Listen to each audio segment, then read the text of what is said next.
అయితే అంజన్ కుమార్ యాదవ్ విషయానికి వస్తే ఆయన కాంగ్రెస్ పార్టీ స్టార్టింగ్ నుంచి యాదవ సామాజిక వర్గంలోనే ఇద్దరే బలంగా ఉన్నటువంటి నాయకత్వంలో అంజన్ కుమార్ యాదవ్ ఒకరు, మరొకరు షేర్లింగంపల్లికి సంబంధించినటువంటి భిక్షపతి యాదవ్ ఒకరు. ఆయన అంజన్ కుమార్ యాదవ్ ఎంపీగా గెలుస్తూ అక్కడ 2009లో భిక్షపతి యాదవ్ గెలిచిండు. తర్వాత ఇక్కడ 2004 నుంచి నా దత్తాత్రేయ మీద, బండారు దత్తాత్రేయ భారతీయ జనతా పార్టీ అభ్యర్థి మీద 68,000 పైచిలుకు ఓట్లతో ఆనాడే గెలిచినటువంటి క్యాండిడేట్. కాంగ్రెస్ నమ్మినటువంటి బంటూ సోనియా గాంధీకి, రాహుల్ గాంధీకి బాగా దగ్గరి సంబంధాలు ఉన్నటువంటి నాయకుడు. ఎవరు ముందుకు రాకపోతే ఏఐసిసి పిలిచి నాకు టికెట్ ఇచ్చింది.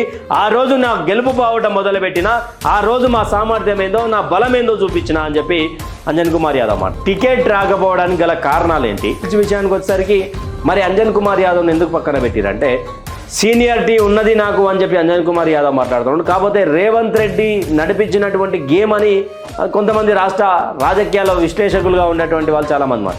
తర్వాత 2023లో టికెట్ ఇచ్చిర్రు, తర్వాత ఓడిపోవడం, ఇవన్నీ జరిగినాయి. 19-18 ఎన్నికలలో టికెట్ ఇచ్చారు, ఎమ్మెల్యేగా ఓడిపోవడం, ఇక్కడ ఇప్పుడు మొన్న జరిగినటువంటి ఎన్నికల్లో ఓడిపోవడం.